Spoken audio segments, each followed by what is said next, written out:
When you see someone weeping in sorrow, either because a child has gone on a journey or because he has lost his property, beware that you be not carried away by the impression that the man is in the midst of external ills, but straightway keep before you this thought: it is not what has happened that distresses this man, for it does not distress another, but his judgment about it. Do not, however, hesitate to sympathize with him so far as words go, and if occasion offers, even to groan with him. But be careful not to groan also in the center of your being.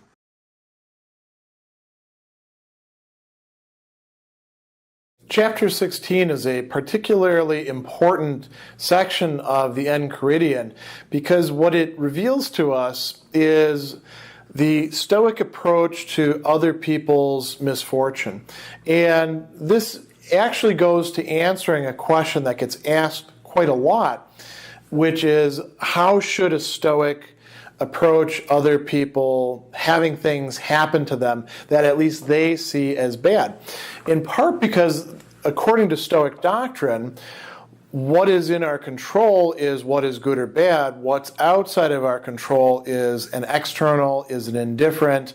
It might be preferred or rejected, but it's ultimately without the same sort of moral value as what does lie within our control. So you would think that the Stoic would spread that good news in dealing with people who, say, are grieving or anxious or angry or upset about different things. And that's not what Epictetus tells us to do. So it's really quite important that we look at what he does advise. He says, when you see somebody weeping in sorrow, either because a child has gone on a journey or because he has lost his property, something that a lot of people would see as a real calamity. And we could add a lot of other things to this. Some people get upset like that when somebody breaks off a relationship. If they're the one who's dumped, but also if they're the one who has to break it off. When a job ends, when the economy takes a downturn, when some people get as upset like that when their sports team loses, particularly if it's in the championships and they could have gone all the way this year. So we see people weeping, we see people upset, we see people anxious, we see people angry. How should we respond to them then? He says, beware that you be not carried away by the impression, by the fantasia, the appearance that the person is in the midst of external ills. But straightway keep before you the thought, and this is applying the thought that we see in another chapter, it is not the things themselves that disturb us, it's our judgments about the things. We then apply that to another person, and Epictetus says, it's not what has happened that distresses this person, for it does not distress another, like, for example, me right off the bat, or somebody else in similar circumstances. Some people are fine when their kids go off to camp. Some people are A-OK when they lose their property. Some people are quite all right when their job ends and they have to figure out what to do. So it's not what has happened that distresses this person, but this person's judgment about it. What we can do is, as Stoics, we can say, this not only applies to me, but it applies to everyone else who's a human being. It's our judgments about things that turn them into the big problems they are. Oftentimes, on the basis, we have an appearance, and then we make all sorts of assumptions and inferences about it and connect it with past experiences that we have and projections into the future. Our fears and our desires, our aversions get bound up with it, and before long, we're very upset. And we're convinced that we're upset because that external thing made us upset in that way.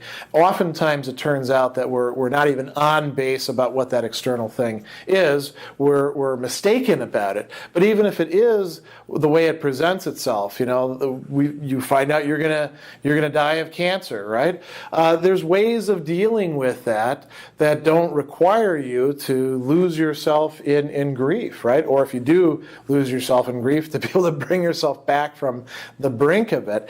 And so he says, now you know that about yourself. How do you apply that to another person who is another human being like you? Notice what Epictetus doesn't say. He doesn't say, go and teach that person Stoic philosophy. Straighten them out about what is in their control or what's not in their control. Instead, he says, do not, however, hesitate to sympathize with him as far as words go. And the term here in the Greek is actually sumperi feresthai. The ferein means to carry or to bear, and sumperi means, think about wrapping your arms, as we say, wrapping your arms around a problem or wrapping your head around a problem. You can embrace the other person. You can embrace their difficulties as far as he says, as far as words go, or if you want to think about it, as far as reason goes. Mechri logu, as far as reason goes. And he says, if occasion offers, you can even groan with that person. Again, there's a sun construction, with, right? You sympathize with them by being there, by listening with them, by saying, yes, it is unfair. Yes, it's a terrible thing. But what Epictetus then says afterwards that is the most important counsel is this. Be careful not to groan also in the center of your being. Don't allow that to get to you. It's quite possible to be sympathetic, or if you like, empathetic or compassionate. Sometimes people get hung up on these words. They all basically amount to the same thing. It's possible to have this comportment towards other people in their difficulties, in their failures, in the things that are happening to them that they cannot help but see as calamities. They cannot help but see as disasters that are befalling them, even though they're mistaken about it. It's possible to be sympathetic in words, in action, but without committing oneself to agreeing with them. A lot of times people think that it's fundamentally important that we agree in an emotional way with each other, and that's true when we're agreeing about what's actually correct. It's not important to agree with people when they're wrong. As a matter of fact, you're doing yourself harm by agreeing with somebody who has a mistaken perspective. And if they were in their right mind, they wouldn't want you to do that. If they were being rational, they would see that that's a bad thing not only for themselves, but for you, that it's dragging you down along with them. So this is something that's quite useful. It shows us that Stoics are not uncompassionate, cold people, but that they have a sort of measured approach to a world in which we're all vulnerable to disasters and calamities and disappointments. Remember that you are an actor in a play, the character of which is determined by the playwright. If he wishes the play to be short, it is short. If long, it is long. If he wishes you to play the part of a beggar, remember to act even this role adroitly. And so if your role be that of a cripple, an official, or a layman. For this is your business, to play admirably the role assigned you. But the selection of that role is another's.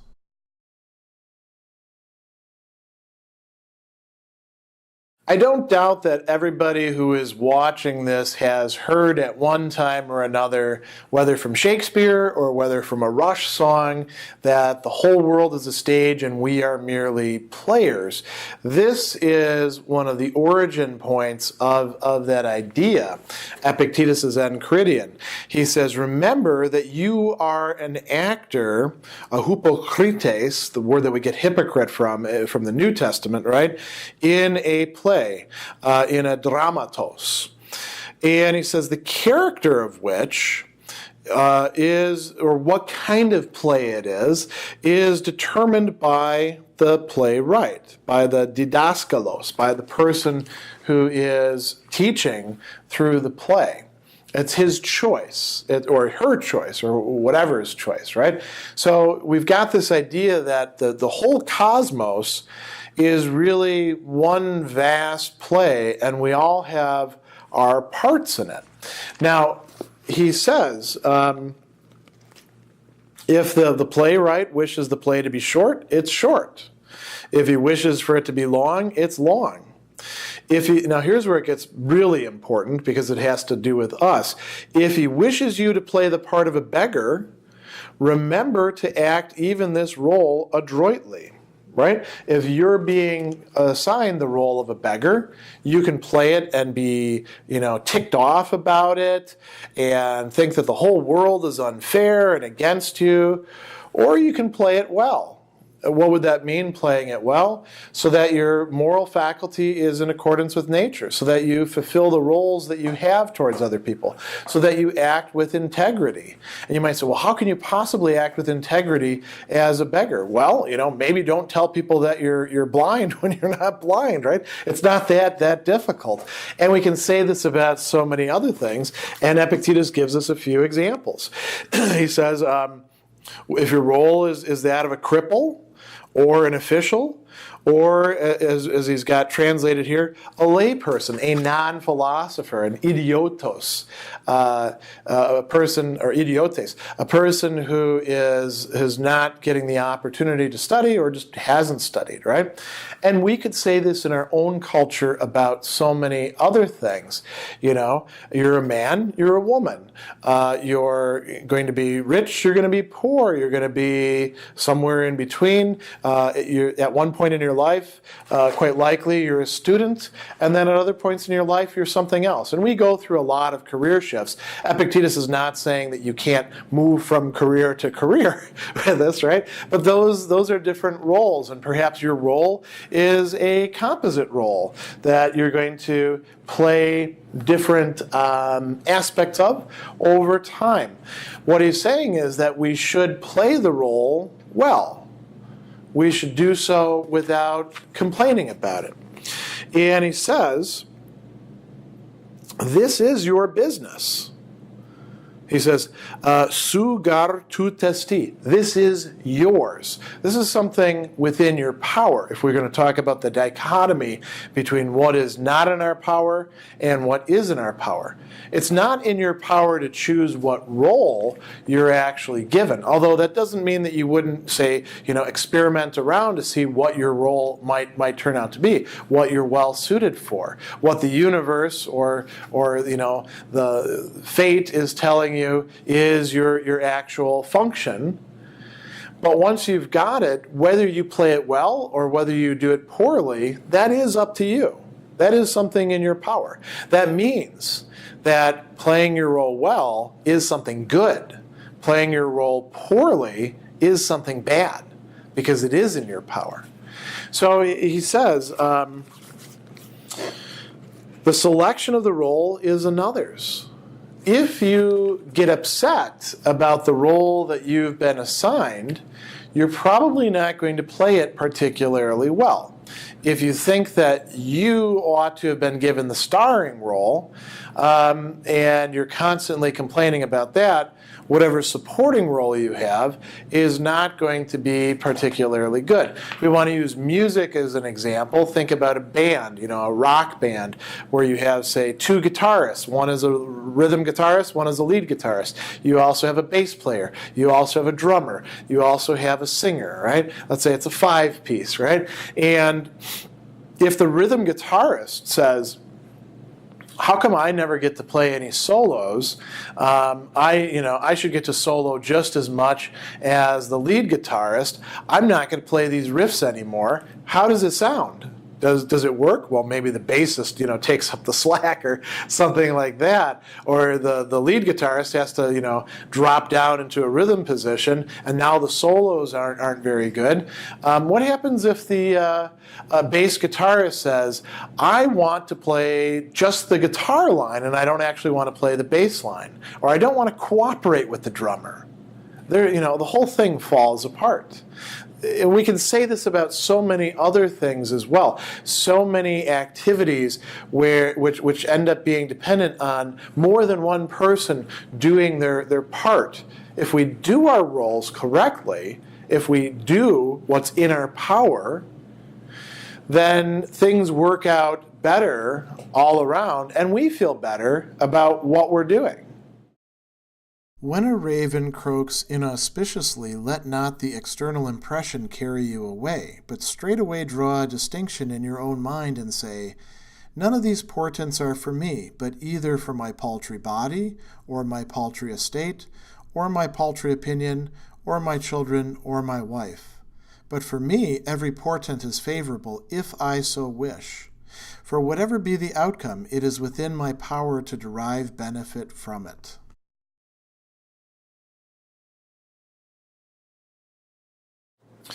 It was quite common in ancient times for people to place some sort of trust or even a sort of superstitious faith in what Epictetus is talking about here in this chapter as portents. Another word that we use for that is omens. And there was a wide range of different practices, some of which were connected with particular places like oracles, some of which might be conducted by wandering practitioners, some of which were just widespread, some of which were culturally based, and I'll give you some examples of those in a moment. And all of these were relied upon by people who believed in them or weren't quite sure whether they believed in them or not, but kind of felt like these things were meaningful, as signs about what the divine, what the God happened to think, or gods happened to think, and about what the future held for them. So Epictetus is talking here about how we should approach those sorts of matters. Notice that he's not actually saying there's nothing to it, just ignore it altogether.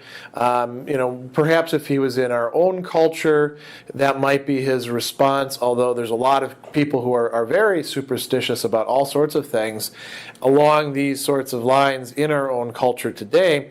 And there's many people who do it in a kind of hazy, more modern way, which doesn't necessarily talk in terms of the gods, but might talk in terms of the cosmos or karma or the grand historical process or all sorts of these sorts of things.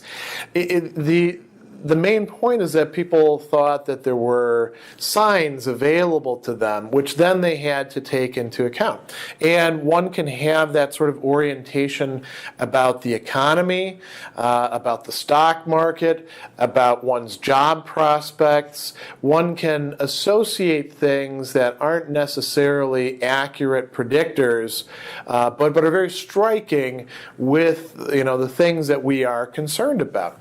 Now, the ancient Romans had all sorts of things. They'd cut animals open and take a look at their liver and see what was going on with that. There was the flights of birds and which way the birds were circling or who they landed on and whether birds attacked each other. There were all sorts of things. And if you look at any given culture, you can usually find some things along those lines. We have lots of expressions as well that are now, sort of worn out metaphors, but which originally conveyed some message about that. So what is Epictetus telling us about these sorts of matters? He says, when a raven croaks inauspiciously. Okay, so a raven, a korax, is a kind of blackbird, and it was felt like, maybe this is conveying some sort of message. Let not the external impression, the fantasia, carry you away, literally grab onto you and drag you along. But straight away, now notice what he says, draw a distinction in your mind. Make a distinction for yourself and say, none of these portents are for me. They're not for what truly is myself, my faculty of choice, my ruling faculty, my rational faculty, the things that are the higher part of ourselves that really are who we are, our character. None of these portents apply to that, but instead they apply to, and he uses this term here, which is translated as paltry, and that's sort of a rendering of what's in the Greek, somatio, in the dative, somation would be like a little body, my own little body, or my own little possessions, ktese dion, or my own little opinion, or a better way of translating it here would be my own little reputation, what it is that people think about me. And now why is he talking in the diminutive? Well, in part to show the distance between the self, what is truly oneself, and these external things that we are all too often tempted to identify with the self and to place our good or evil in, as opposed to realizing that it lies within us. So he says those sorts of things, external things, my body, my estate, my opinion. And notice what he also says after that. Or my children, or my wife. We might extend this to, or my friends, or my social media presence, or my parents, all of those things, we feel like we can get damaged. We feel like we're vulnerable in those matters, but they're really outside of ourselves. And so if the raven is crowing inauspiciously, it might be crowing inauspiciously for those things. Maybe the gods actually do send signs that say, you're going to get boils on your body, or your marriage is going to break down, or your child is going to die or run away, or tell you what a terrible parent you are and that they hate your guts, or any one of these sorts of things. You're going to lose your job. That's not something that the raven is saying about you. That's something the raven is saying about those external things. And so if we make this distinction, then we won't be so upset by the ambiguous signs that we're getting, these signs that seem to threaten us. He says, for me, every portent is favorable if I so wish. For whatever be the outcome, it is within my power to derive benefit from it. What he's saying here is very important. Notice there's two parts there. For me, every portent not only is something I could ignore, but it's actually favorable. Even if it's something about how my body is going to have something bad happen to it. I mean, you might think, for example, about the role that WebMD plays in our internet age in examining the things that are happening to our body. Oh my God, I've got this blemish here. I hope it's not cancer. I'll go and look it up. That's acting in a very superstitious way. And maybe it is. Maybe, you don't misinterpret the WebMD thing, and you really do find out that you're likely going to have cancer. And so now you go to the doctor, and you're sitting there in your hospital gown, doctor comes in and gives you the bad news. Well, I'm very sorry to say, but you have cancer. A Stoic would say, my body has cancer. I have the choice about how I'm going to deal with the cancer. I have the capacity to decide whether this is going to be indifferent and whether I'm going to face up to it with integrity, or whether I'm going to view this as a total calamity or something in between. That's up to me. And so what he's saying here goes beyond just merely withdrawing and saying, that's nothing to me.